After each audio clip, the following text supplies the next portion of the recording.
जय श्रीराम मंडळी, आज आपण बनवणार आहोत थंडाई मसाला वापरून ही रबडीदार थंडाई कुल्फी।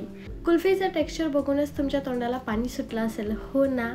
थंडाई मसाला वापरून बनवलेलं तेच थंडाई ड्रिंक जर तुम्हाला पिऊन कंटाळा आला असेल तर तोच मसाला वापरून ही कुल्फी तुम्ही नक्की ट्राय करू शकता। चवीला म्हणला तर भन्नाट लागते आणि बनवायलाही जास्त वेळ लागत नाही। कुल्फी बनवण्यासाठी इथे मी गॅसवर कढई ठेवलेला आहे, त्यामध्ये मी 1 लिटर गाईचं दूध टाकते। गाईच्या दुधाऐवजी तुम्ही म्हशीचं दूध सुद्धा वापरू शकता। आता आपण हे दूध छान उकळून घेऊया। दुधावर साय तयार झालेली आहे। जमा झालेली साय आपल्याला आतमध्ये टाकायची आहे। दुधाला छान उकळी आलेली आहे। आता आपण हे दूध 5 ते 6 मिनिट हाय फ्लेम वरती उकळून घेऊयात, म्हणजे आपल्याला हे दूध 30 ते 40% आटवून घ्यायचं आहे। इथे तुम्ही बघू शकता दूध आपलं बऱ्यापैकी आटलेलं आहे, कमी झालेलं आहे। यामध्ये मी 1 ते 2 चमचे दुधावरची साय टाकत आहे। ही साय टाकणं पूर्णपणे ऑप्शनल आहे, तुमच्याकडे असेल तर तुम्ही टाकू शकता, नसेल तर नाही टाकलात तरीही चालते। आता आपण ही थंडाई कुल्फी बनवणार आहोत, मग यामध्ये थंडाई मसाला टाकलाच पाहिजे। सो इथे मी 3 मोठे चमचे थंडाई मसाला टाकतेय। थंडाई मसाला कसा बनवायचा ह्याची रेसिपी मी या आधीच्या व्हिडिओमध्ये तुमच्यासोबत शेअर केलेली आहे।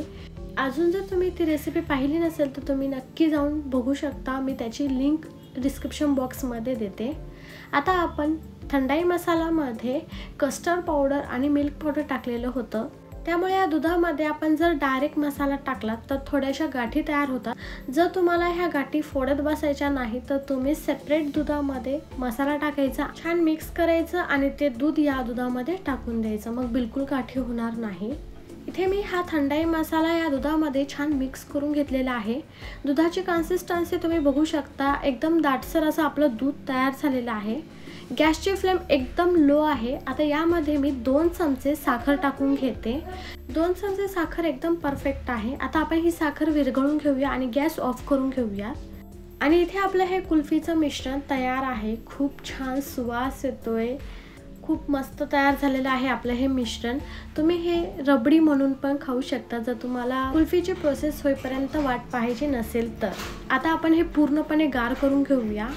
आणि इथे आपलं हे मिश्रण पूर्ण गार झालेलं आहे। गार झाल्यावर तुम्ही याची कन्सिस्टन्सी बघू शकता, हे अजून घट्ट झालेलं आहे। आता आपण हे डायरेक्ट मटक्यामध्ये भरूया, कारण इथे मी मटका कुल्फी बनवतीये। तुमच्याकडे जर मटकी अवेलेबल नसतील तर तुम्ही हे मिश्रण ग्लासमध्ये भरू शकता, किंवा कुल्फीचा साचा असेल तर तुम्ही त्यातही टाकू शकता। पण या मटकीमध्ये ही कुल्फी खूप छान लागते, कारण इथे आपण मातीची मटकी वापरलेली आहे।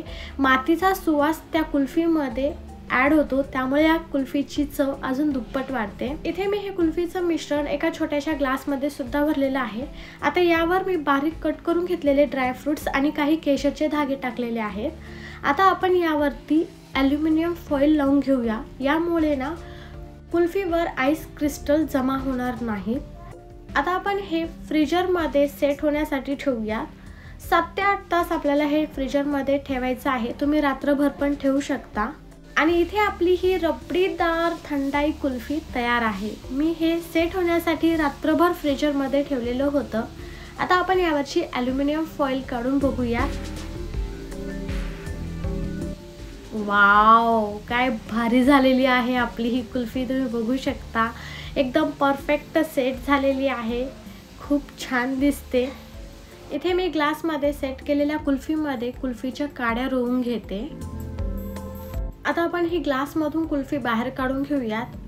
कुल्फी असलेला ग्लास पाण्यामध्ये जर डिप करून थोडंसं हलवलात तर कुल्फी सहज रिमूव्ह होतं, तुम्ही इथे बघू शकता। काय भारी आपली ही कुल्फी झालेली आहे, काय भारी टेक्स्चर आलेलं आहे आपल्या या कुल्फीचं। ही कुल्फी बघूनच तुमच्या तोंडाला पाणी सुटते ना। अतिशय टेस्टी झालेली आहे, शब्दात नाही सांगू शकत मी तुम्हाला या कुल्फीची चव। सो तुम्ही नक्की ट्राय करून बघा आणि मला कमेंटमध्ये सांगायला विसरू नका। आता आपण या कुल्फीचे 4 भाग करून घेऊया।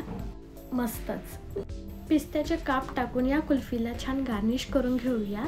आजची ही कुल्फीची रेसिपी आवडली असेल तर प्लीज व्हिडिओला लाईक करा, कमेंट करा। तुमच्या लाईक कमेंटमुळे मला अजून अशा रेसिपीज बनवायला प्रोत्साहन मिळतं, छान वाटते तुमच्या लाईक कमेंट बघून।